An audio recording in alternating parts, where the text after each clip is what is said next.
I'm joined now by Arise correspondent Rita Osakwe, who is in Venice. Rita, you were at the pre-opening of the Pavilion, some huge names in attendance, including Wole Soyinka. Tell me about the night. Good to see you, Faith. Yes, I was at the pre-opening on Wednesday night, and as you said, there are lots of huge names. It was an amazing night. As you said, Wole Soyinka was there. Of course, the Minister of Art, Culture and Creative Economy, Hannah Misawa, was also there, and she reiterated and reaffirmed her commitment to growing the creative economy in Nigeria and supporting young talent, as you heard Governor Obaseki, who is the commissioner, say. There are other huge names there, and it wasn't just an all Nigerian affair. There were also the who's who of the global art world were there basically. So I met, directors of places like Tate Britain, the British Museum, and people like that. So yes, it was a very, very exciting for Nigeria's second ever pavilion. And of course, the eight artists were there, including Yinka Shonibare, Toyin Oji Odutola, and several other big names. And we heard from the Edo State Governor, who you spoke to, Rita, the importance of Nigeria being represented. What sort of response do you think the pavilion will get?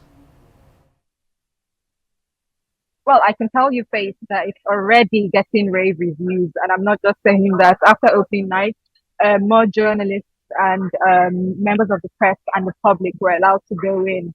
And I heard quite a few people say that one of the best that they've seen here in Venice so far. I even overheard, I've been online and I've seen that the reviews there are also really good. Nigeria has been named quite a few times as one of the best exhibition countries here in Venice. And in fact, yesterday, there was such a strong queue behind me, right in front of the pavilion. And there was a queue snaking in around just due to the buzz that the Nigerian pavilion is getting here in Venice. And just around the city, when you're walking, people are talking about the Nigerian pavilion. So yes, it's getting rave reviews right before the opening night tomorrow. And of course, Rita, it's not just the Nigeria Pavilion that is officially opening this weekend, but the Venice Biennale as a whole. I assume the city is filling up. What's the atmosphere like? You're right, Faith. The city is filling up, lots of tourists everywhere.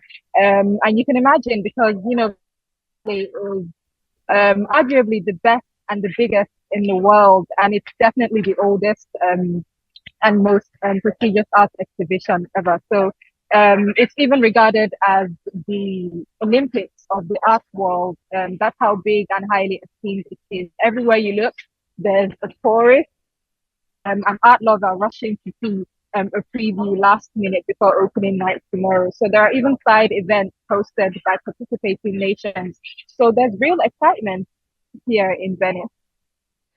And just before I let you go, Rita, I have to ask, you said there that there's going to be so many things happening. Is there anything that you are particularly looking forward to? Yeah, I'm looking forward to quite a few things. I was at the Senegalese pavilion earlier, and they stuck really closely to the theme of foreigners everywhere by alluding to the migrant crisis around Europe at the moment. And I also was able to see the first ever pavilion of the Benin Republic. So yeah, it's really something to look forward to. I'm also hoping to see the Australian and the Brazilian pavilions because they have their first ever indigenous representation here in Venice. Ethiopia too is also being represented for the first time. So there are a number of firsts here, a number of historic moments being made here in Venice, and I'm looking forward to it. Also, I hear there might be a few parties here in Venice. So yeah, maybe or maybe not, I might go to a few of those ones. Okay. Rita, that all sounds fantastic. I look forward to hearing more updates, not just about what's happening, but also about those parties. Rita Osakwe, our Arise correspondent at the Venice Biennale there. Thank you so much.